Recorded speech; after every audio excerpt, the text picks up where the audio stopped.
कि हम cinema hall में जाते हैं, हमारी ड्यूटी है कि उसका ध्यान रखें, उसको गंदा ना करें।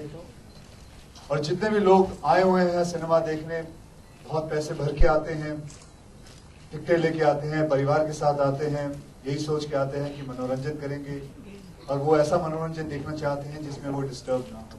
इसलिए फोन का भी कम इस्तेमाल करके इसी चीज को हमने एक आपके सामने पेश किया है, and I am sure, I hope you like it.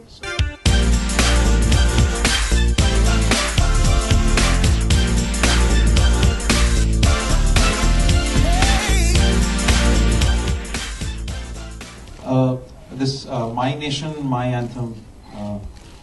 This was launched in the month of January, and it's now been 5 months. Arun from Talent House and Rampage and Rising Sun has engaged in this kind of an event. Let me tell you what. When I was growing up, I never got a chance to work on a film project or get the platform where I can try myself to make a film or music.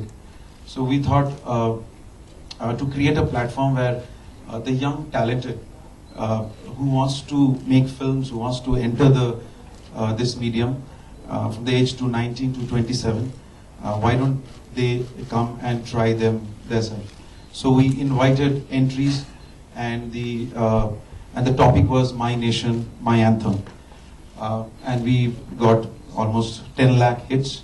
So, and around 500 entries came, and then from there, two of the entries won this contest, and they made 2 films, and obviously the topic was National Anthem.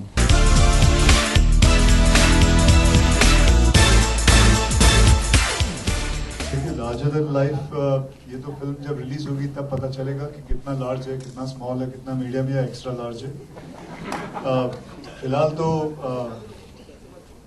yes, I can say that I've enjoyed myself doing this role. I was grateful to my director Milind Luthria to give me something so great which I've never been able to perform. I've never got the chance to perform. Playing a villain's role is ये कह सकता हूँ कि बहुत मजा आता है। अगर आप ध्यान से देखोगे तो मेरे चेहरे पे एक रौनक सी आ जाती है एक विलन का रोल खेलने से, क्योंकि हीरो बेचारा जो होता है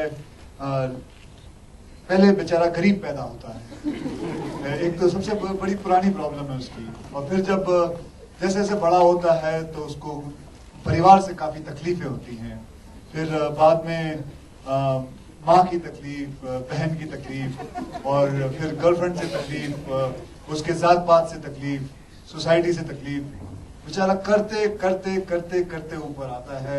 फिर उसके बाद उसको चपेट भी पड़ती रहती है हमेशा विलन की तरफ से, और विलन जो है वो खड़ा ऊपर, ये ऊंचाई पर एकदम। तो और उसके बाद कमाल की बात, अगर डायरेक्टर पिक्चर बनाते बनाते ये सोचता है यार ये कमाल लग रहा है, तो पार्ट 2 के चक्कर में उसको मरवाता भी नहीं और भगा देता। तो I think that larger than life character, villains character, I have really enjoyed it, but not that ऐसे कैरेक्टर बहुत मुश्किल से कभी कभी मिलते हैं। जब मिलते हैं तो आई थिंक अपॉर्चुनिटी जाने देनी चाहिए, उसे पकड़ लेनी चाहिए।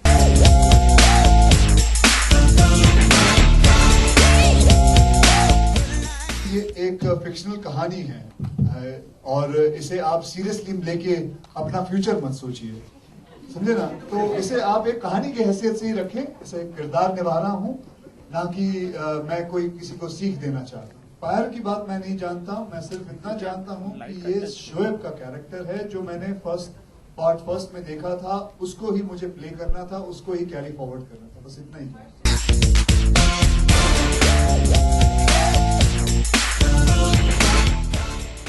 ये प्रोमो करीबन 2-2.5 महीने पहले बना था, जब तक ये कुछ चीजें आई नहीं थी। So basically and we have shot this scene also about 4-5 months back. So there's nothing that we saw something like that and we decided that we should make something like that.